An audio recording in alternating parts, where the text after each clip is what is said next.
Like I said, my core's weak, my shoes are strong. Is it on? These are a fair bit stiffer than the Cubits. Amazing for the board, best board shoes I've ever had. Welcome back to another Langlands Climbing shoe review. Unparalleled shoes as usual, in association with Epic TV. Today we are going to be reviewing the new Orbit. So as you can see, the Orbit has a very similar look to the Cubit. And before it came out, I thought it was the same as the Cubit, but with sort of a more traditional heel, but it couldn't be more different. It's one of the weirdest, but weird in a good way, weirdest shoes I've ever worn. And I'll tell you why. I've had stiff shoes before, and a lot of brands do some good stiff shoes, rarely with a split sole. It's the first pair of stiff shoes I've had that are so stiff with a split sole.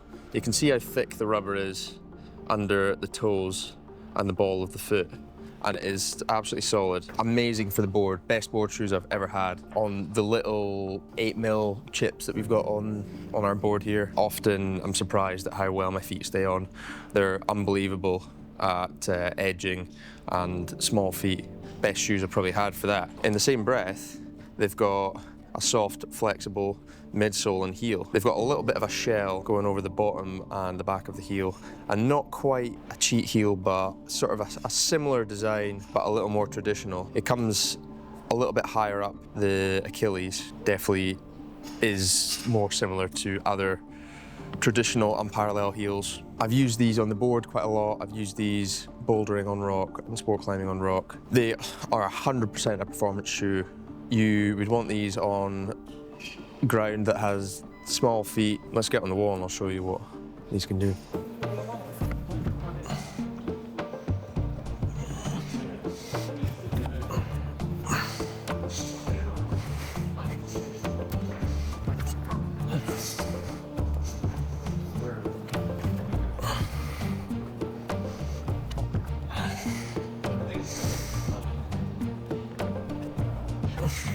Whoa. Feet stayed on. I didn't even have to try. My core is weak. My shoes are strong. I'm not sure if I've ever done this one. Feet on for every move. I'll give it a go in these bad boys.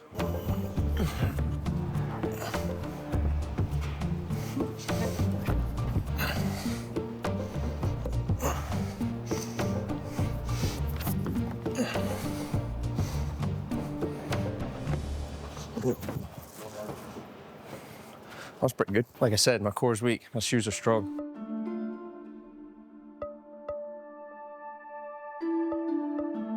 Right, I'll do this one and then we'll go downstairs then. This is a Nick DeBoost classic, I think.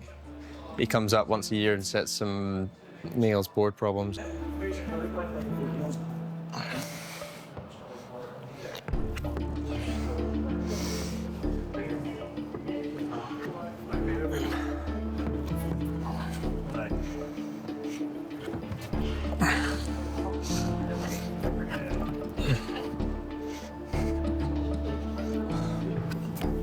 Oh, foot came off, one move.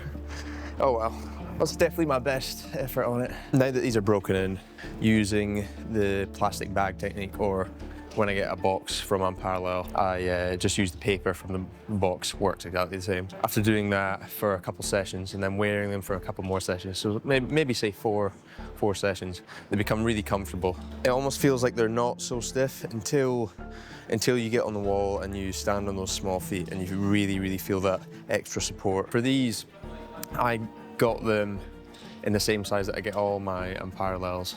7.5 down from a 9.5 trainer. Could seem like quite a decent downsize, which is probably why they're sore as well. I understand that. And these were more difficult to break in, and it's just the nature of stiffer, harder shoes. They're not going to stretch as quickly or as much even in a short space of time, but once they're broken in, they're fantastic. I'll show you downstairs on the blocks, climbing on the volumes. You can do it, it's just not necessarily what they're designed for, and it seems a shame to use your good edging and aggressive shoes for standing on volumes and wearing them out.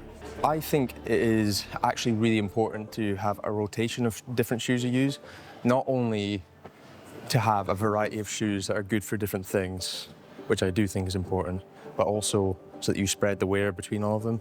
And in my opinion, it makes them last longer. Obviously, it's easy to say that when I get shoes for nothing, and I understand they're expensive. But if you can, and if you're invested in climbing, it's really useful to have a variety of shoes to use. Different shoes, even in a session. I'll use the Cubits on the blocks, use the Orbits on the board. Sometimes I'll use the flagships. Then I'll go outside and I'll use the neutrals. They all are good for different things, which is one massive benefit, but also it makes them last longer.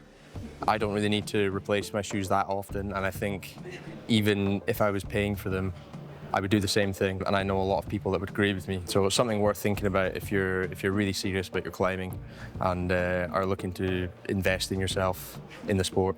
I can't even feel it. Is it on?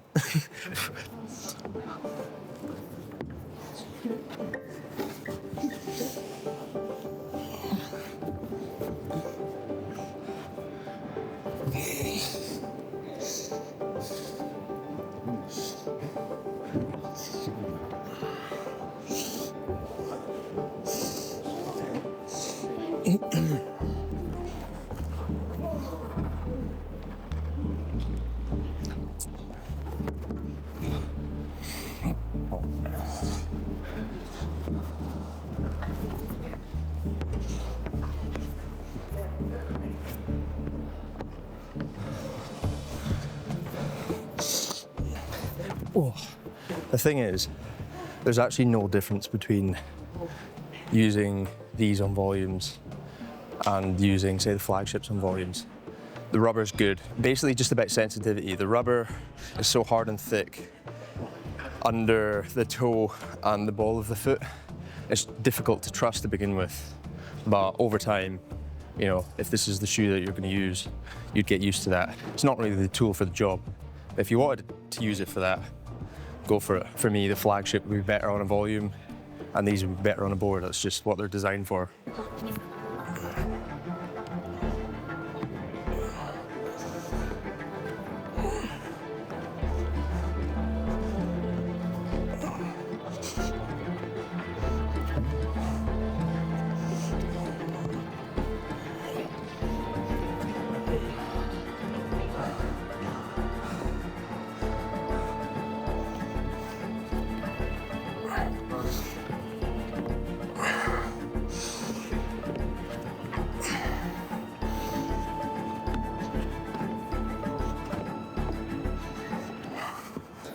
Oh, that was my back, not my feet. A little cold to be getting straight on that, but sort of demonstrates how versatile the shoes are. I don't think I need to say much about that.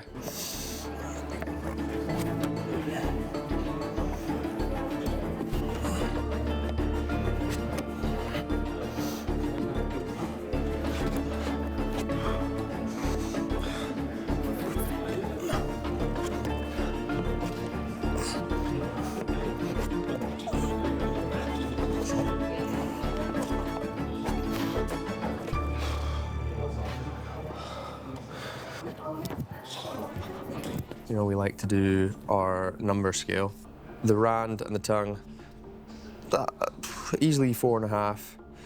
Toe hooking, 3.5, 4. I am really into this sort of toe rubber, but I feel like the toe box is more designed for aggressive toeing down rather than toe hooking. It's difficult to do both, I think. Edging and front of toe, small holds, 5, 6 if I could. They're unbelievable. Unbelievable on small holds. You'd almost compare them to a Scarpa boost stick.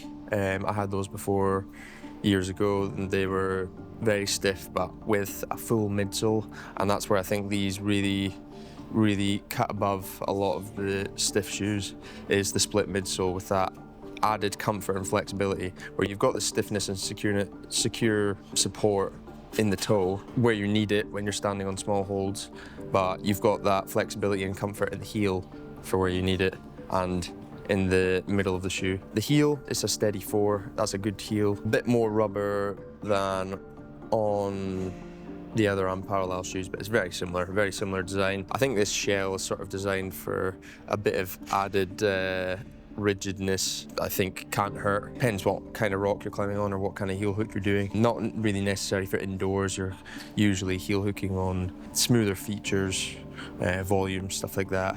But outdoors, it could be a really good tool. Climbing on granite, gneiss, maybe even sandstone. I don't think it's a huge feature of note for me personally.